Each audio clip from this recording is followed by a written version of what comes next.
O Senhor esteja convosco. Ele está no meio de nós. Proclamação do Evangelho de Jesus Cristo segundo Lucas. Glória a vós, Senhor. Aconteceu que naqueles dias César Augusto publicou um decreto ordenando o recenseamento de toda a terra. Este primeiro recenseamento foi feito quando Quirino era governador da Síria. Todos iam registrar-se, cada um na sua cidade natal.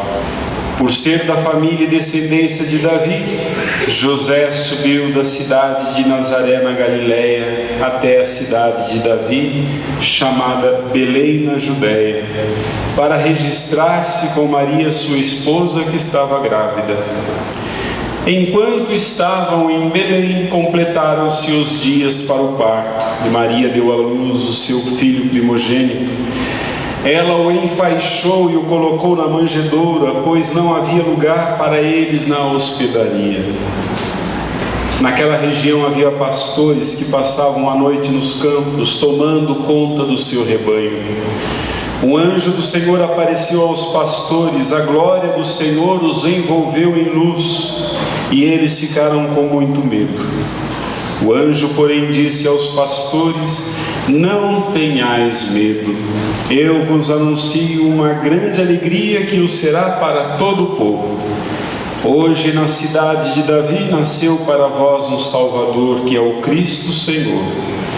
Isto vos servirá de sinal: encontrareis um recém-nascido, envolvido em faixas e deitado numa manjedoura. E de repente juntou-se ao anjo uma multidão da corte celeste, cantavam louvores a Deus, dizendo: glória a Deus no mais alto dos céus, e paz na terra aos homens por Ele amados.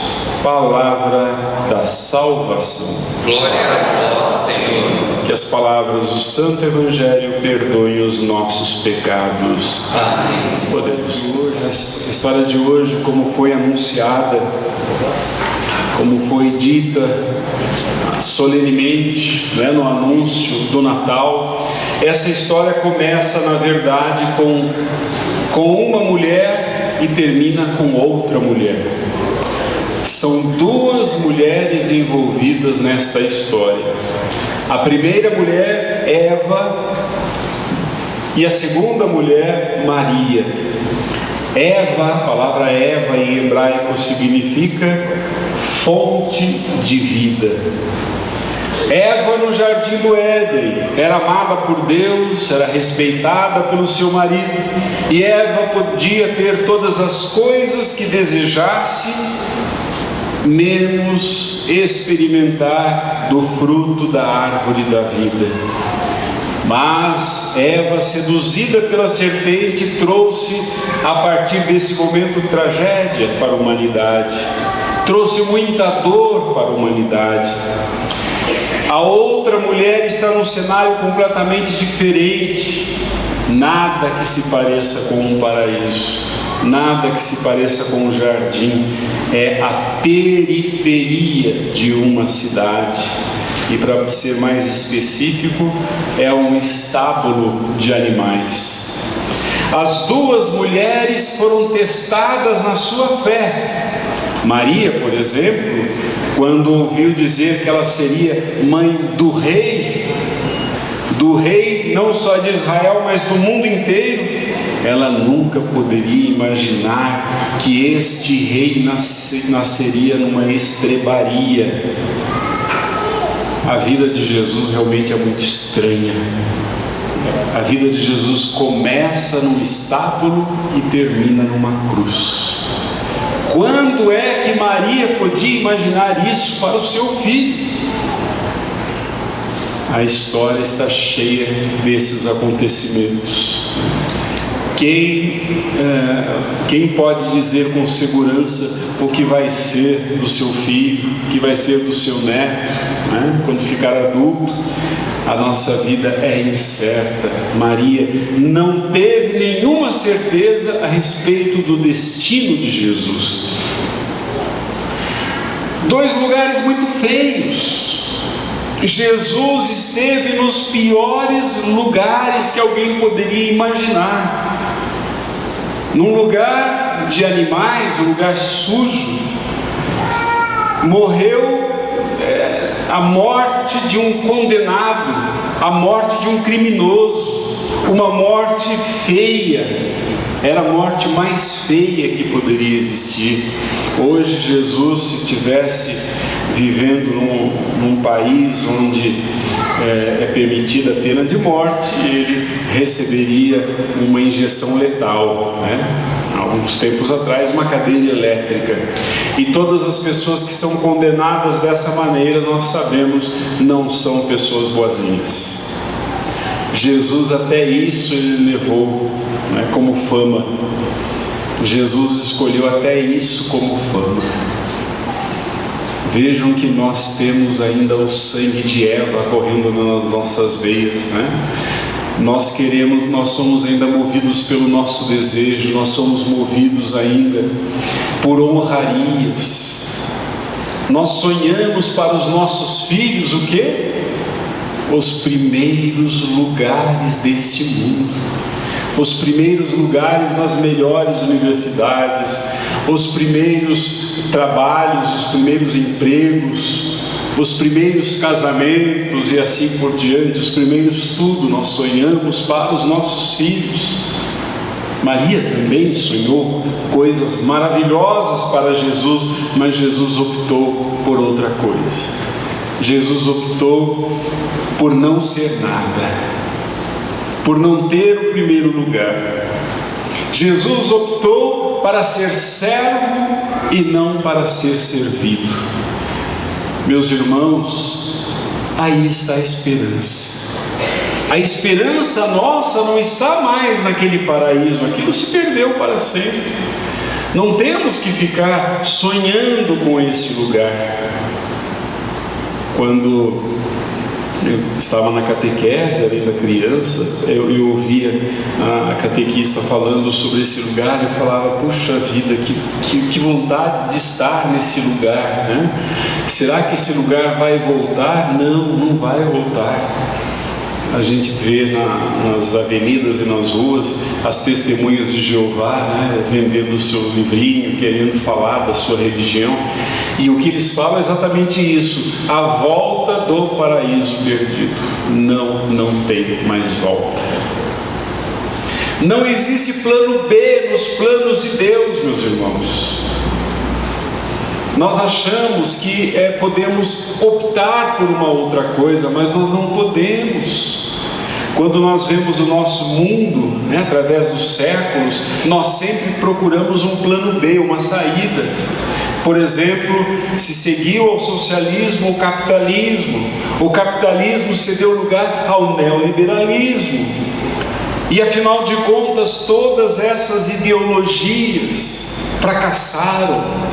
Então nós vemos na verdade que o mundo não tem um plano B. Nós não temos um plano B para nós. Por exemplo, se nós continuarmos abusando do planeta Terra como nós temos abusado, eu nunca vi tanto lixo na cidade. Vocês viram aqui na porta da igreja? A cidade está sendo tomada pelo lixo, quer dizer, cada vez mais nós estamos consumindo o planeta Terra e não tem um plano B. Não tem um planeta Terra aqui próximo de nós ou que nós possamos conquistar e chegar. Não existe. O que foi, o que acabou, acabou. Assim como a palavra que nós dizemos, assim como as mágoas que nós causamos na vida de alguém, não dá para consertar tudo isso. Não existe plano B. As coisas aconteceram e pronto. Esse mesmo pensamento passava pela cabeça desses pastores. Ou vocês acham que eles se movimentaram dezenas e dezenas de quilômetros a pé, ou com seus camelos? Vocês acham que eles se deslocaram tão longe para ver uma estrela? Será que é tão simples assim? Será que é tão bobo assim? Será que é só isso, a beleza de uma estrela? Não. Eles, quando encontraram Jesus, eles não encontraram beleza alguma. Onde Jesus estava não era um lugar decente, não era um lugar belo, não tinha nada de bonito, mas tinha esperança. Aí que está. Aquela estrela apontava não para a beleza, mas para a esperança. O nosso coração está ainda perdido no paraíso, estamos presos aos desejos, assim como Eva esteve presa pelo desejo de comer aquele fruto proibido. O nosso coração está tomado pelo desejo de ser, pelo desejo de ter, pelo desejo de se sair bem, pelo desejo de se destacar, etc. E com isso, o nosso coração vai acumulando egoísmos. O nosso coração vai acumulando o mal. Não tem lugar para todo mundo em todos os melhores lugares. Alguém vai ter que passar por cima de alguém. Então o que nos espera, meus irmãos, é escuridão. É escuridão. É decepção. O nosso coração, ele precisa se sentir assim, desamparado, escuro, triste. Nós precisamos sentir isso, porque se nós sentimos assim o nosso coração cheio de trevas, é que nós podemos ver uma luz brilhando, não dentro de nós, fora de nós. Esse presépio que está aqui é um presépio que espera por você todos os dias. Não é possível que você tenha esperança somente nesse mundo para o seu filho, para as gerações futuras. Não tem esperança. A única esperança é apontada na manjedoura e na cruz. Se o teu filho não tiver Deus, se o teu filho não tiver o temor de Deus no seu coração, ele será o mais pobre de todos os homens. Terá o coração desertificado, árido, coração triste, coração sem alegria nenhuma. Então hoje está acontecendo no Brasil o que aconteceu nos Estados Unidos. A criança está na barriga da mãe, já está matriculada na escola. Não é? Não é só rico não, pobre também. As mães que querem colocar o seu filho na creche para poderem trabalhar, elas têm que garantir, né? Ficou grávida, tem que correr na creche para matricular o seu filho. Ou colocar o seu filho na melhor escola. Entrou uma escola aqui em São Paulo, que só tem nos Estados Unidos, já tem uma espera de milhares de alunos, milhares, não são centenas, são milhares de pessoas na fila de espera por uma escola de primeiro grau que vai custar R$8.000. Por que isso, meus irmãos? Tem gente que anda correndo atrás da estrela porque ela é bonita, mas não corre atrás da manjedoura. Entenderam? Quer dizer, na manjedoura, na simplicidade da manjedoura está a verdadeira sabedoria. Aqueles pastores, quando chegaram ali, não viram nada de belo, nada de bonito. Não é bonita essa cena. Ali fala que Maria enrolou o filho numas faixas que ela encontrou em algum lugar. Eu acho que ela rasgou um pedaço do vestido dela. Ela não tinha o que colocar naquela criança. E nós sabemos disso porque Maria, quando foi fazer a sua oferta no templo, ela ofereceu aquilo que só os mais pobres dos pobres poderiam ofertar, que eram 2 pombinhas. Eu fico imaginando José fazendo uma armadilha para pegar uma pomba para levar lá para o templo. que tinha muita, né? Tinha muita pombinha, então era fácil arrumar ali, quer dizer, o coitado não tinha dinheiro para comprar um carneiro, né? Uma ovelha, não tinha. Então essas pessoas aí é que são a luz, essas pessoas é que dão sentido para a nossa vida. Hoje, não olhe para a estrela, não precisa mais. Olhe para a manjedoura, olhe para o lugar simples e pobre, e ali, diante de Jesus, renove a sua esperança. Não ache, não acredite que 2018 nós vamos renovar a nossa esperança no voto. Não, nós sempre vamos ficar decepcionados, porque o homem sempre decepciona. A Bíblia já nos fala em Provérbios: maldito o homem que confia no homem, infeliz do homem que confia no homem, mas feliz do homem que confia em Deus. Vamos inclinar a nossa cabeça, fechar os nossos olhos, e diante do nosso Deus, diante do Senhor deitado na manjedoura, vamos abrir o nosso coração diante dele. Vamos lhe pedir nesta noite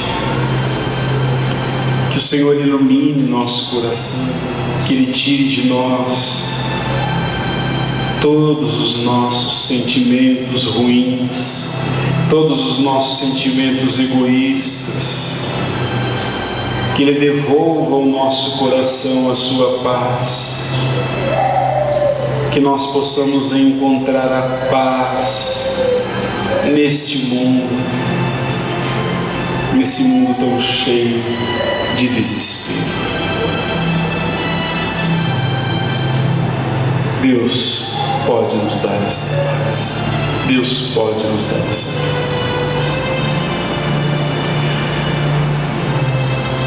Estava vendo um seriado, uma série que passa na Netflix, e eu gostei muito do que falou lá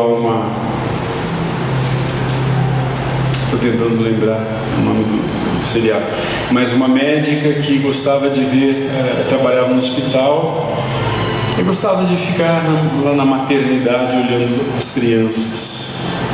Ela ficava inspirada, ela sentia paz. Aí chegou um médico do lado dela e falou: mas o que você tanto olha essas crianças? Ela disse uma coisa muito interessante: eu fico pensando que essas crianças estão na mais absoluta paz. Elas não têm preocupação nenhuma, não têm desejo egoísta nenhum, não têm maldade nenhuma. Me explica, perguntou para o médico, como é que nós fomos acabar desse jeito? Quer dizer, Deus não nos criou desse jeito, meus irmãos. Deus não nos criou assim. Nós podemos ser melhores. Que 2018, tá bom, faça regime, que você precisa emagrecer mesmo, desculpe a sinceridade, tá? Desculpe. Vai estudar, é sempre bom estudar, faça alguma coisa, faça um propósito muito bom e persiga esse propósito, vá fazer, mas sobretudo, abra mais o seu coração para Deus. Só Ele pode dar a paz que precisamos. Creio em Deus Pai Todo-Poderoso, Criador do céu e da terra, e em Jesus Cristo, seu único Filho, nosso Senhor, que foi concedido